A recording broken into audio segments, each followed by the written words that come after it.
Este programa tem o apoio de Seiko Astron. O tempo não espera por ninguém, mas o Seiko Astron acompanha-o onde quer que vá. Com precisão atómica, 1 segundo a cada 100 mil anos, sem necessidade de mudança de bateria e apenas alimentado por energia luminosa, ajusta-se a qualquer fuso horário. Seiko Astron, o primeiro relógio GPS solar do mundo no seu pulso.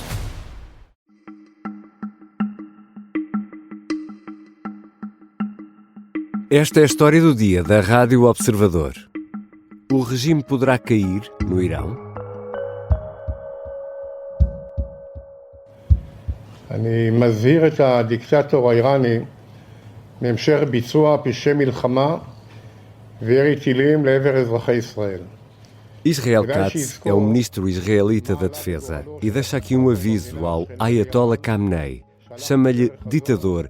Diz que se continuar a cometer crimes de guerra e a disparar mísseis contra Israel, deverá recordar-se do que aconteceu ao vizinho iraquiano, no caso Saddam Hussein.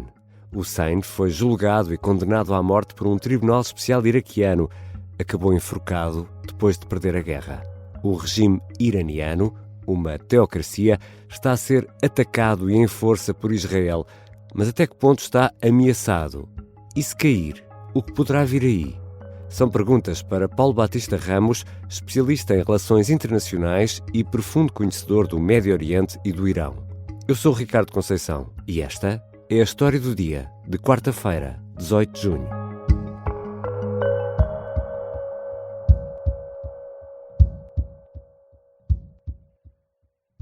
Bem-vindo, professor Paulo Batista Ramos. Obrigado, Ricardo, por mais este convite. Já aqui falámos na história do dia deste regime teocrático iraniano, mas para quem não ouviu esses episódios, lance-lhe aqui este desafio, consegue explicar-nos aqui em 30 segundos que regime é este que domina o Irão? De uma forma muito resumida, é um regime ditatorial, teocrático, como o Ricardo acabou de referir, que chegou ao poder derrubando a monarquia do Shah em 1979 e que desde então se tem mantido no poder, apesar de realizar eleições ciclicamente. Essas eleições são meio um simulacro, um fantoche, e é liderado por uma elite religiosa, através de princípios religiosos, assente ou respaldado numa elite militar, nos famosos guardas da Revolução Islâmica.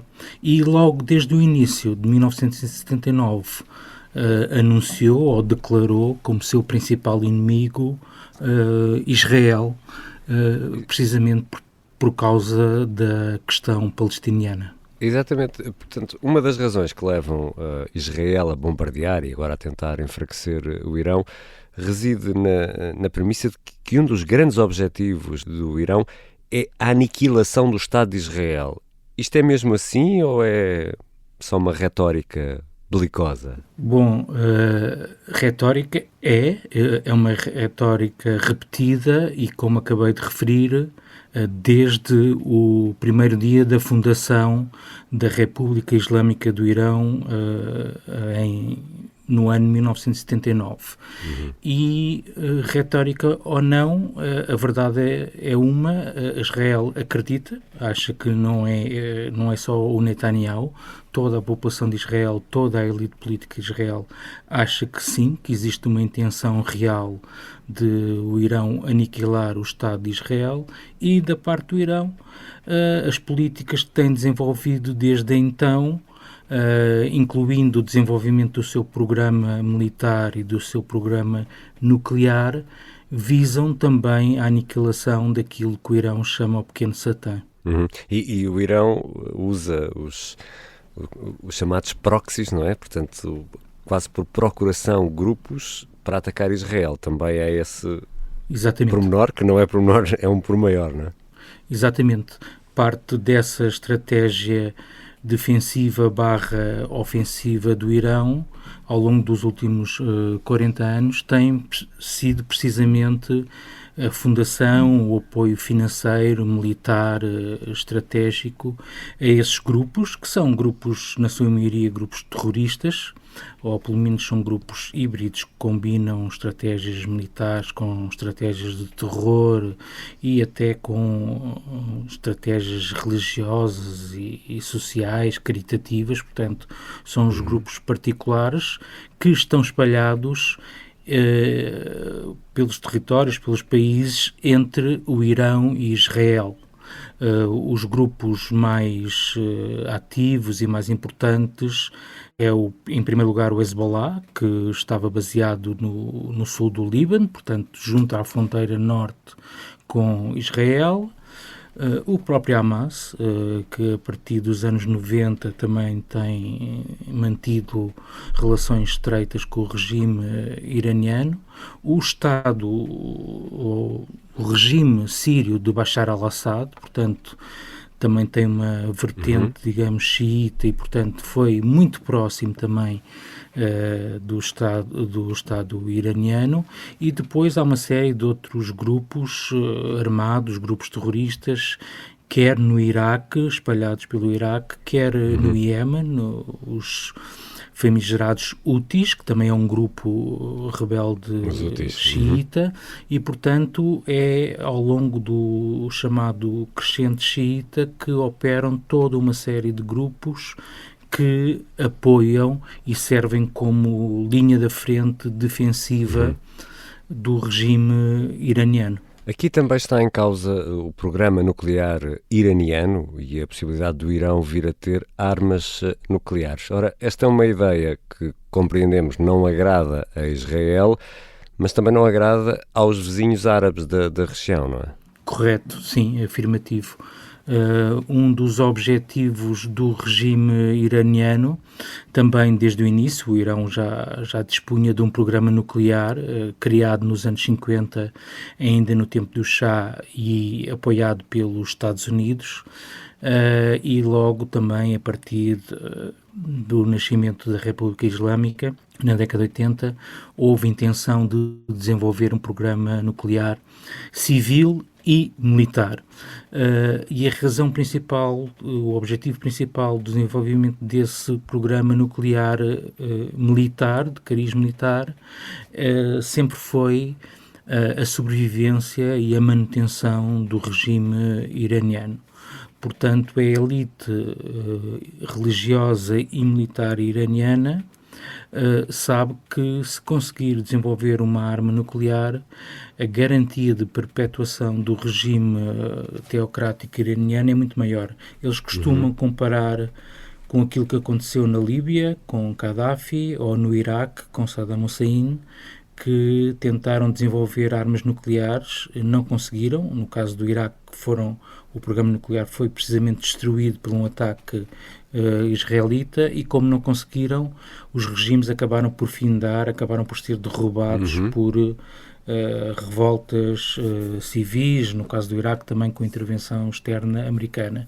E depois apontam um exemplo da Coreia do Norte, que é uma ditadura, neste caso comunista, estabelecida nos anos 50, durante a Guerra Fria, e que se mantém firme, robusta, estável, precisamente porque tem um programa nuclear militar bastante desenvolvido e que serve de dissuasão contra eventuais ataques, quer do seu vizinho do Sul, da Coreia do Sul, quer, obviamente, dos aliados dos Estados Unidos. E nesta altura, quão fraco está o Irão?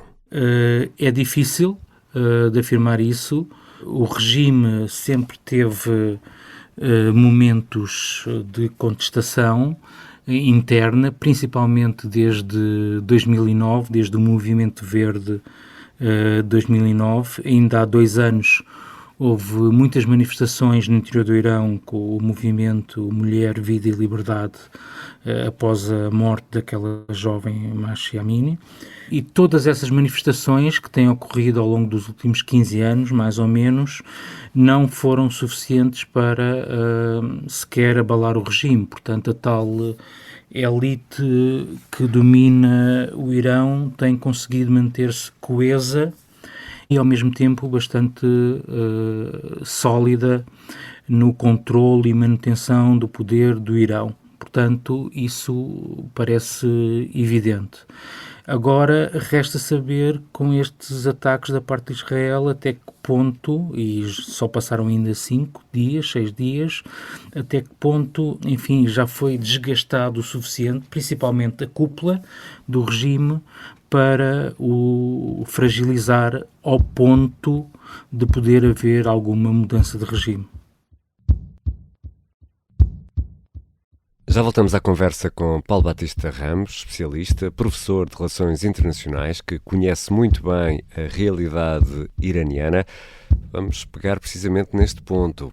Poderá ou não este regime dos ayatollahs cair?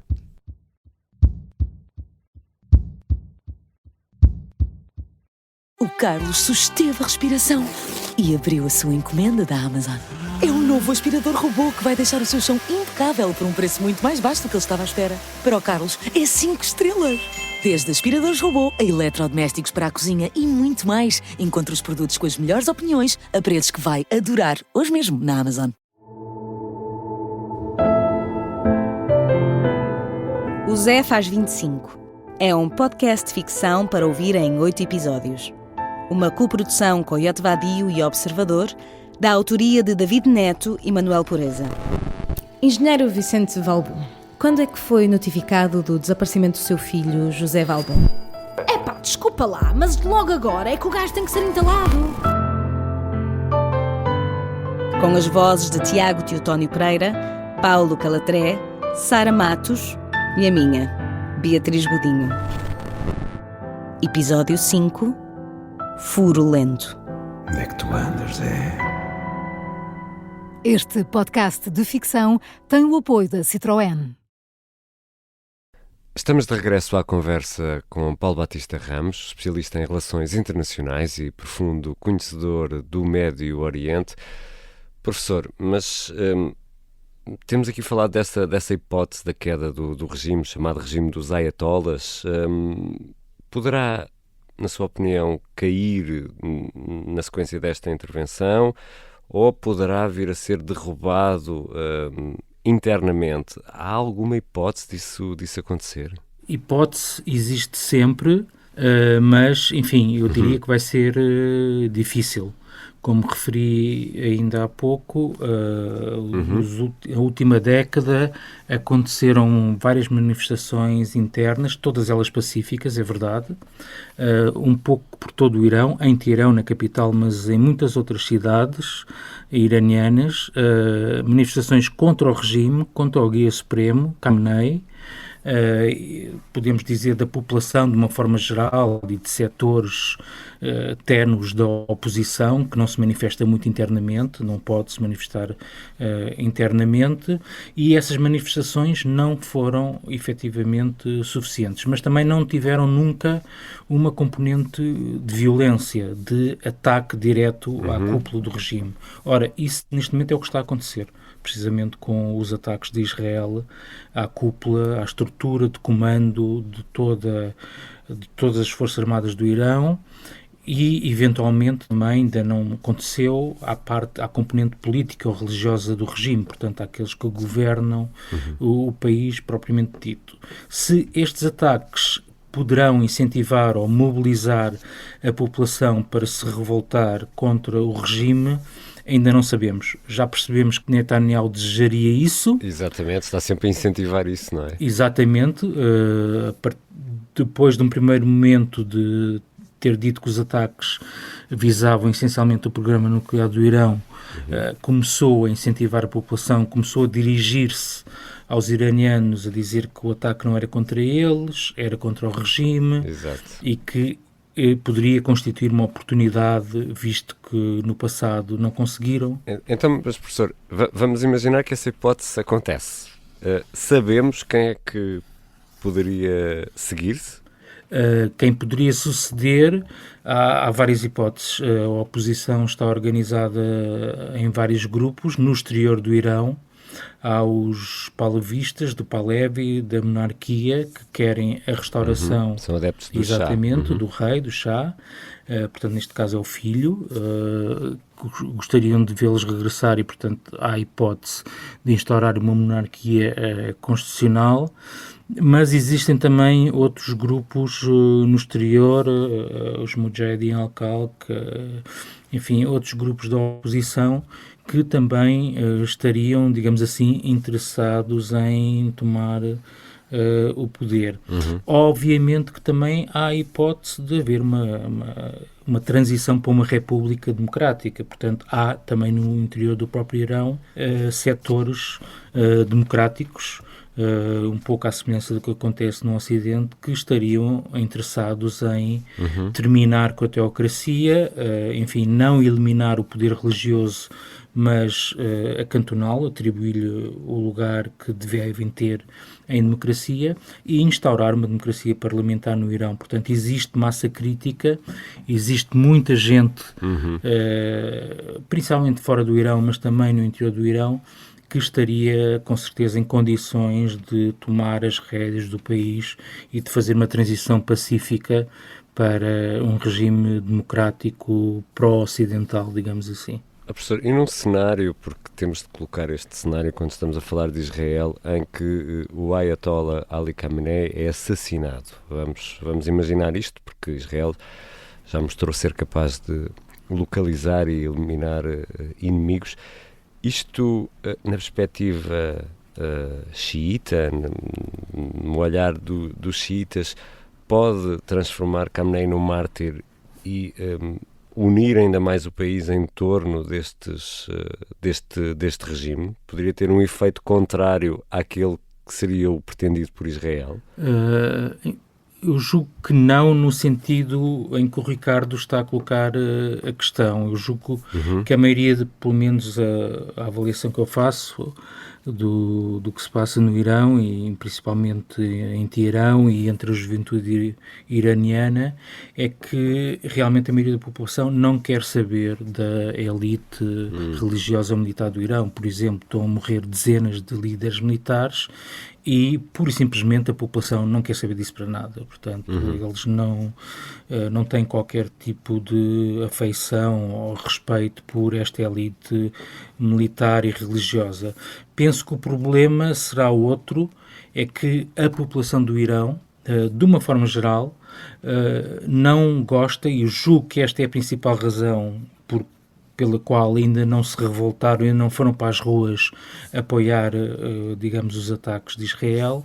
A população iraniana nunca iria gostar de ser vista como fantoches nas mãos de Israel. E, portanto, mais do que serem contra o Khamenei e não gostarem do Khamenei, porque um dos slogans entre a população nas várias manifestações passadas foi morte ao Khamenei, portanto, eles desejavam a morte ao Khamenei, Marbar Khamenei, e, portanto, o que eles não gostam é de ser visto associados a Israel, ou serem vistos como atores de uma potência estrangeira.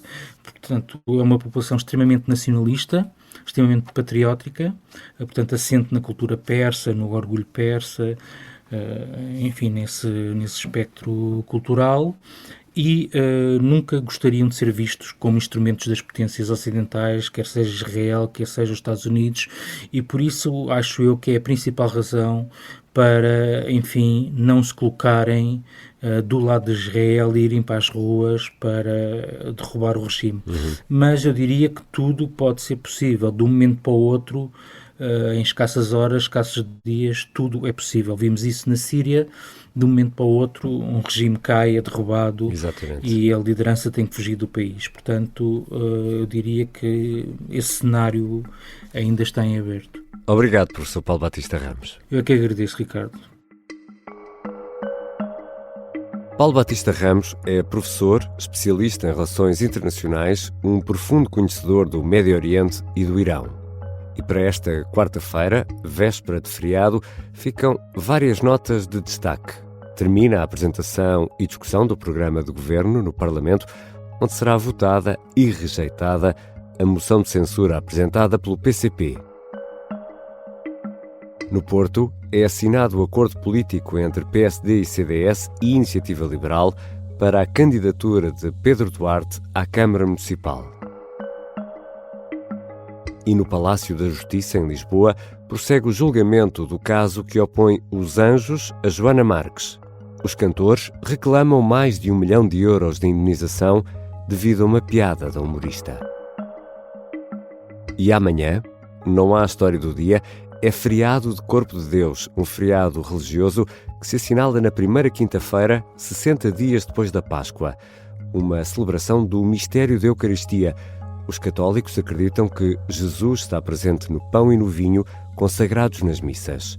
Em muitas cidades do país, incluindo Lisboa, há procissões nesta quinta-feira. E para quem pretende gozar o feriado e o calor de uma outra forma, esta quinta-feira assinala-se o Dia Internacional do Piquenique. Esta foi a História do Dia. A sonoplastia é da Mariana Sousa Aguiar e do João Tição, a música do genérico do João Ribeiro. Eu sou o Ricardo Conceição. Até sexta.